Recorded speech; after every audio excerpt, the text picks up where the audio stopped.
Good evening साथियों, एक बार फिर से आपका बहुत बहुत स्वागत है आपके अपने यूट्यूब परिवार आजाद एकेडमी में। आशा करता हूं आप सभी अच्छे होंगे। उत्तर प्रदेश आंगनवाड़ी भर्ती चल ही रही है और इसमें समय समय पर हम आपको अपडेट दे रहे हैं।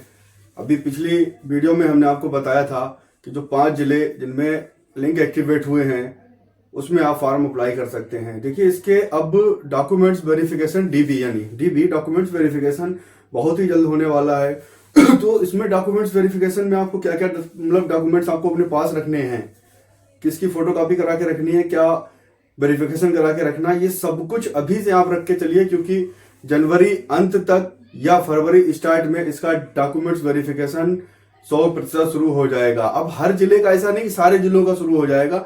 जिन्होंने पहले फॉर्म ले लिए उनके पहले शुरू होंगे, जिन्होंने बाद में फॉर्म लिए हैं उनके बाद में शुरू होंगे। तो इन्हीं बिंदुओं पर हम चर्चा आज करेंगे और इन्हीं बिंदुओं को आगे बढ़ाते हुए हम जो है आपको स्टेप बाय स्टेप बताएंगे कि आपको कौन कौन से अपने दस्तावेज तैयार रखने हैं। तो साथियों, इन सब के बारे में अगर आपको जानकारी पूरी लेनी है तो आप वीडियो को पूरा देखिए और उसी के साथ साथ अगर आप हमारे चैनल पर नए हैं तो हमारे चैनल को सब्सक्राइब करिए और वीडियो को लाइक करिए, शेयर करिए, कमेंट करिए। चलिए बढ़ते हैं आगे। हम आपको देखिए वेरिफिकेशन के लिए आवश्यक प्रमाण पत्र कौन कौन से हैं इस पर हम चर्चा आज करेंगे। तो उम्मीद करता हूं, आशा करता हूं आप सबने फॉर्म भर दिया होगा। जो भी फॉर्म भरना चाह रहे होंगे उन्होंने अपना फॉर्म भर दिया होगा। फॉर्म कैसे भरा गया है आपको भी पता है, ऑनलाइन मोड पर फॉर्म भरा गया है और ग्राम पंचायत अथवा आपके अगर आप नगर निकाय से हैं तो आपके वार्ड द्वारा आप फॉर्म आपने भरा होगा कि आपके वार्ड में वैकेंसी है तो भर दिया होगा। अच्छा, एक कमेंट बहुत आ रहा है पिछली वीडियो में कि हमने अगर दूसरे गांव से या दूसरे वार्ड से फॉर्म भर दिया तो क्या हमारा फॉर्म रिजेक्ट हो जाएगा। देखिए, प्रावधान जो है वो फॉर्म रिजेक्ट होने का नहीं है। जो दिक्कत आएगी वो दिक्कत ये आएगी, सपोज करिए आपके वार्ड में वैकेंसी नहीं थी, आपने पड़ोस वाले वार्ड से फॉर्म भर दिया, लेकिन वरीयता उस वार्ड में अगर किसी ने फॉर्म भरा होगा तो वरीयता उसे पहले दी जाएगी, आपको बाद में दी जाएगी। अगर उसके नंबर मेरिट कम भी है तब भी वो आपसे पहले सिलेक्शन का हकदार होगा। और अगर आपके नंबर ज्यादा भी हैं लेकिन अगर वहां से किसी ने नहीं भरा होगा तो आपको पूरा पूरा चांस वहां से मिलेगा। तो ये आप बिल्कुल टेंशन ना लीजिए, फॉर्म रिजेक्ट नहीं होगा, लेकिन चांसेस में आपको पीछे आना पड़ सकता है। तो बात हम करते हैं डॉक्यूमेंट्स वेरिफिकेशन के लिए हमें क्या क्या डॉक्यूमेंट्स चाहिए होंगे, हमें अभी से तैयार करके क्यों रखना है। देखिए, डॉक्यूमेंट्स वेरिफिकेशन जितने भी फॉर्म पड़े हैं सबका होगा, ये क्लियर है, सबका होगा। कोई इसकी मेरिट लिस्ट पहले आउट नहीं होगी। डॉक्यूमेंट्स वेरिफिकेशन के लिए आपकी मेरिट लिस्ट आउट नहीं होगी। पहले डॉक्यूमेंट्स वेरिफिकेशन कराया जाएगा, उसके बाद फाइनल मेरिट बना के आपकी लगा दी जाएगी और फर्स्ट नंबर वाला चयनित होगा। अगर कहीं 2 वैकेंसी है तो फर्स्ट और सेकंड वाला चयनित होगा। बाकी उसके नीचे जो आएगा तीसरे नंबर पर या कहीं अगर मान लिया 1 वैकेंसी है तो दूसरे नंबर वाला वेटिंग लिस्ट में माना जाएगा। अगर उसने ज्वाइन नहीं किया फर्स्ट नंबर वाले ने तो सेकंड नंबर वाला ज्वाइन कर सकता है। इसके लिए आपको 90 दिन का टाइम होगा। 90 दिन तक ये मेरिट मतलब वेटिंग लिस्ट रहेगी। 90 दिन के बाद अगर वो सपोज करिए किसी ने ज्वाइन करके छोड़ दिया तो उस पर भर्ती प्रक्रिया दोबारा शुरू होगी। 90 दिन तक तो वेटिंग वाले को ले लिया, जैसे सपोज करिए किसी ने मान लिया 90 दिन तक ज्वाइन नहीं किया, ठीक है, उससे पहले पहले उस वेटिंग लिस्ट वाले को ले लिया जाएगा। अब किसी ने ज्वाइन कर लिया 90 दिन के बाद छोड़ दिया तो फिर क्या होगा, तो भर्ती प्रक्रिया पूरी नए स्तर से होगी, वैकेंसी निकल के वेटिंग वाले को चांस नहीं दिया जाएगा। तो वही हम चीजें बता रहे हैं आपको कौन कौन से डॉक्यूमेंट्स चाहिए होंगे। अब यही मेन देखिए दिक्कत क्या आती है कि हड़बड़ी में हम लोग कुछ ना कुछ डॉक्यूमेंट्स ले जाना भूल जाते हैं। तो आपको सारे सेट पहले से ही तैयार करके रखने हैं जिससे कि आपको हड़बड़ी ना हो और वेरिफिकेशन के समय आपको कोई भी दिक्कत ना आए। तो वेरिफिकेशन हमने आपको बताया सभी का होगा। ऐसा नहीं है कि वेरिफिकेशन के लिए आपकी मेरिट लिस्ट लगेगी उसके बाद जो मेरिट में फंसेंगे उनका वेरिफिकेशन होगा। वेरिफिकेशन जो उन्होंने नोटिफिकेशन अपना जारी किया उसमें स्पष्ट लिख दिया है कि वेरिफिकेशन के लिए सारे कैंडिडेट को बुलाया जाएगा। एक ग्राम पंचायत से अगर सपोज करिए 10 फॉर्म पड़े हैं तो 10 के 10 के वेरिफिकेशन आपका होगा, उसके बाद उसमें से चयन किया जाएगा। तो कुछ तो वेरिफिकेशन में ही फेल हो जाएंगे। मान लिया डॉक्यूमेंट्स किसी के अधूरे निकले या कोई कागज पूरा नहीं निकला तो वहां से फेल हो जाएगा, वहां से आउट कर दिया जाएगा। तो अब वेरिफिकेशन के लिए आपको क्या क्या आवश्यक प्रमाण पत्र चाहिए होते हैं वो आप देख लीजिए। सबसे पहले देखिए मुख्य प्रमाण पत्र आपके कौन कौन से रहेंगे, तो उसमें शैक्षणिक प्रमाण पत्र आपके रहेंगे। आपकी टोटल मार्कशीटें जो भी आपने अपलोड की हैं वो सारी की सारी आपके पास मार्कशीट और प्रमाण पत्र जो भी अपलोड किए हैं शैक्षणिक, वो सारे के सारे आपको दिखाने होंगे।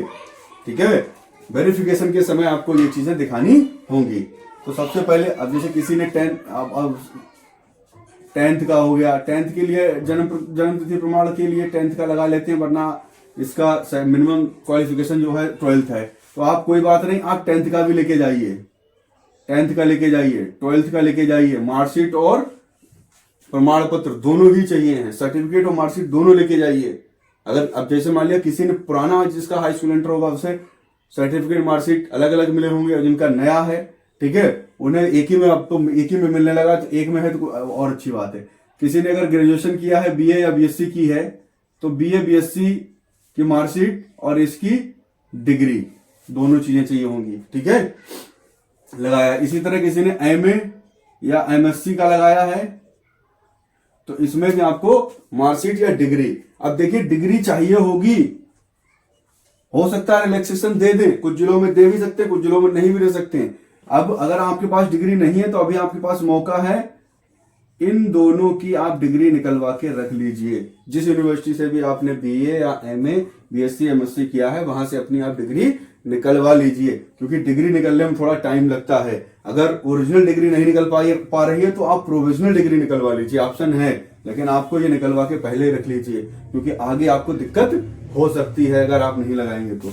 पहचान, अब देखिए ये तो हमारे शैक्षणिक दस्तावेज हो गए, आपने सारे अपने लगा दिए। ठीक है, अब भले ही 12th इनकी मिनिमम क्वालिफिकेशन है, लेकिन आप 10th का भी लेके जाइए, सेट कराइए, इसकी भी फोटो कॉपी कराइए, ओरिजिनल भी लेके जाइए, क्योंकि वहां आपसे तुरंत मांग लिया तो आप क्या करेंगे।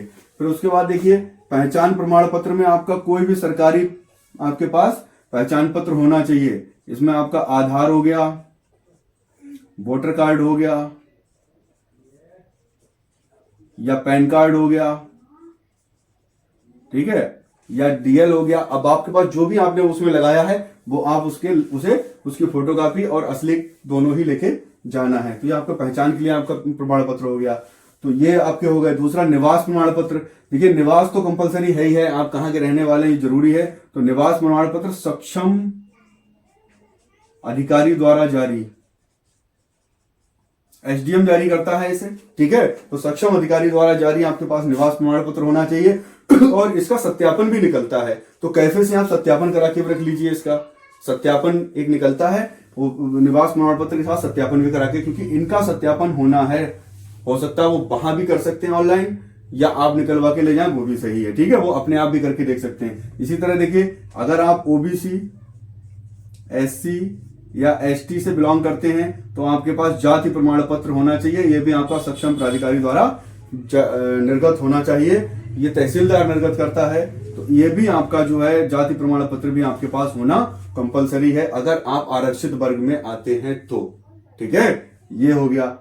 जाति प्रमाण पत्र भी आपको सत्यापन करा के रख लेना है।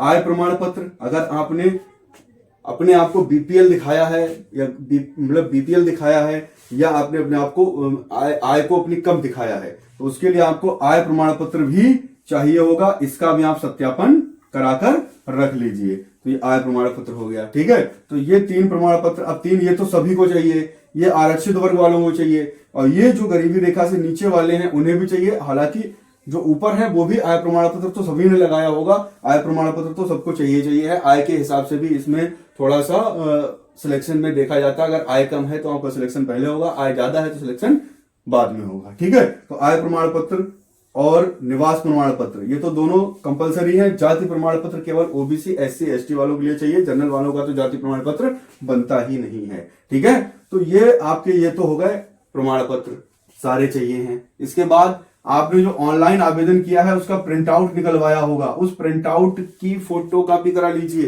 प्रिंट तो निकला हुआ है ही, एक तो वो भी करा लीजिए और उसे भी आप रखिए।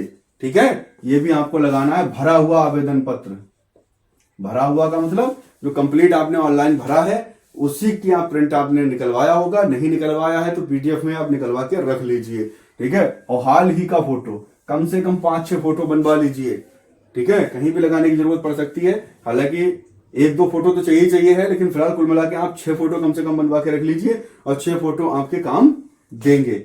अभी नहीं देंगे तो आगे कभी काम दे देंगे, तो 6 फोटो आप कम से कम अभी के खिंचवा के रख लीजिए। ये तो आपके सामान्य प्रमाण पत्र हो गए, ठीक है। अब उसके अलावा अगर विशेष परिस्थितियां हैं तो उनके लिए क्या क्या प्रमाण पत्र चाहिए हैं।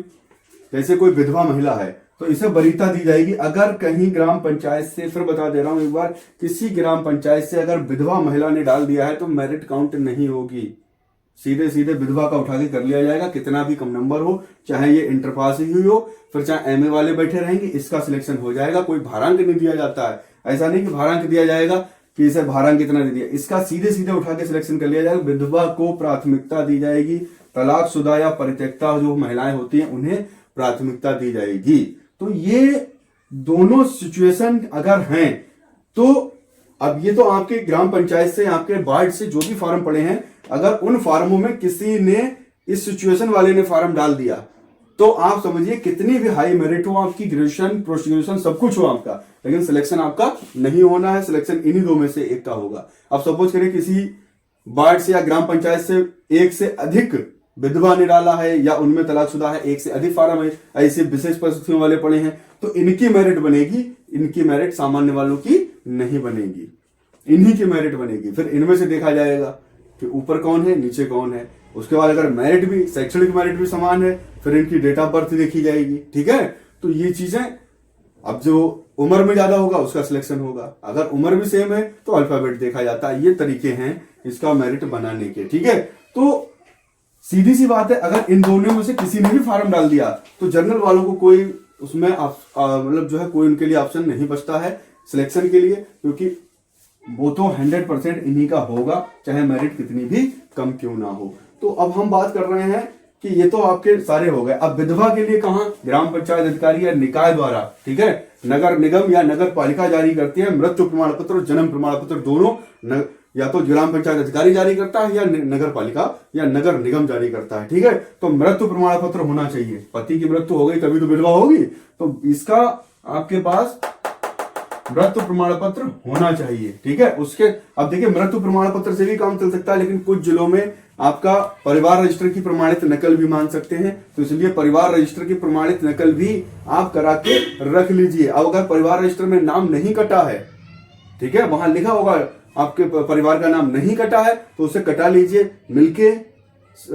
इनके सक्षम अधिकारियों से मिलके ये सारे काम आप पहले ही करा लीजिए। सपोज करिए परिवार रजिस्टर की नकल ना भी मांगी, कोई दिक्कत नहीं, अगर मांग ली तो ट्रेंडम आप एकदम कहां से कागज पूरे करेंगे, तो इसलिए सारे कागज पहले ही कंप्लीट करके रखिए, ठीक है। बाकी मृत्यु प्रमाण पत्र तो मोस्टली कोई किसी की भी मृत्यु हो जाती है वो तो जारी हो ही जाता है, वो तो कराना ही पड़ता है, ठीक है।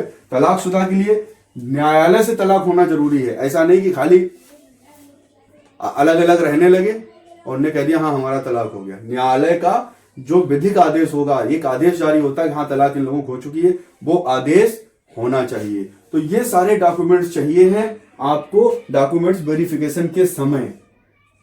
डॉक्यूमेंट्स वेरिफिकेशन कब होगा, जल्द ही होने वाला है, हो सकता है 15 के बाद शुरू हो जाए, हो सकता है 20 के बाद। कुछ जिले अपने नोटिफिकेशन जारी करना शुरू कर देंगे, उसके लिए आप ऑफिशियल वेबसाइट देखते रहिए, अपने जिले की एनआईसी साइट देखते रहिए, वहां अपलोड हो जाएगा, या हो सकता है आपके पास कॉल भी आए, कॉल भी आएगी, कॉल आएगी तो आप कॉल के हिसाब से जब भी आपका शेड्यूल होगा आप अपना वेरिफिकेशन जाकर कराइए। तो डॉक्यूमेंट आप देखिए अब करना क्या है, तो एक तो मूल प्रमाण पत्र आपको लेके जाने हैं सब, ठीक है, सारे के सारे एक फाइल में आप मूल प्रमाण पत्र लगा लीजिए, उस फाइल को लेके जाना है, और इन सारे डॉक्यूमेंट्स की 2 प्रतियां, ठीक है, यानी 2 प्रतियां बना लीजिए फोटोकॉपी की, और 2 फाइलें ले लीजिए, ठीक है, जो कागज वाली फाइल्स होती हैं उन 2 फाइलों को ले लीजिए, और ये जो है वो आपके फाइल बैग में रखिए। ये जो है कागज वाली फाइल्स होती है उनमें दोनों में 2 प्रतियां बाकायदा सिस्टमेटिक तरीके से लगा के अभी से बना के रख लीजिए, जिससे कि अगर काउंसलिंग के लिए आपके पास अगर कॉल आए या नोटिस जारी हो, आपको अगर टाइम ना भी मिले तो आपका सारा का सारा पहले से कंप्लीट हो। ये नहीं कि आप नोटिस जारी होने के बाद, नोटिफिकेशन जारी होने के बाद आप भागे भागे फिर ये चीज पूरी कर लेंगे, तो ये सारे के सारे डॉक्यूमेंट्स आप पहले ही पूरे करके रखिए। इनके सारे के सत्यापन करा के फाइल में लगा के रखिए और 2 प्रतियां आप बनाकर रखिए। 2 प्रतियां चाहिए होंगी, 2 प्रतियां आप बनाकर रखिए, मूल दस्तावेज बनाकर रखिए और अपना वेरिफिकेशन कराइए। और वेरिफिकेशन होने के बाद आपकी फाइनल मेरिट आउट की जाएगी। तो बार बार हमारी वीडियो में लोग ये भी पूछ रहे हैं कि मेरिट कब आउट होगी, मेरिट कब आउट होगी। तो देखिए, मेरिट जो है वो बाद में आउट होगी, पहले आपका डॉक्यूमेंट्स वेरिफिकेशन होगा। तो डॉक्यूमेंट्स वेरिफिकेशन के लिए आपके पास जल्द ही कॉल्स आने शुरू हो जाएंगे या आपके जिले की एनआईसी साइट पर नोटिफिकेशन जारी हो जाएगा। आंगनवाड़ी की ऑफिशियल साइट पर भी नोटिफिकेशन जारी होगा, तो उसे आप देखते रहिए और उसी से आपको पता लग जाएगा। बाकी इसके अलावा जैसे ही किसी भी जिले का अगर नोटिफिकेशन डॉक्यूमेंट्स वेरिफिकेशन का जारी होता है तो हम आपको तुरंत अपडेट देंगे। साथियों, आज की वीडियो में हम आपको इतना ही बताएंगे। बाकी अगर आपको आंगनवाड़ी से रिलेटेड और भी वीडियो आपको देखनी है तो हमारे डिस्क्रिप्शन बॉक्स में जाना, आपको सारी की सारी वीडियो मिलेंगी और उन्हें आप देखकर और भी चीजों के बारे में आप जानकारी प्राप्त कर सकते हैं। आज के लिए इतना ही। बहुत बहुत धन्यवाद।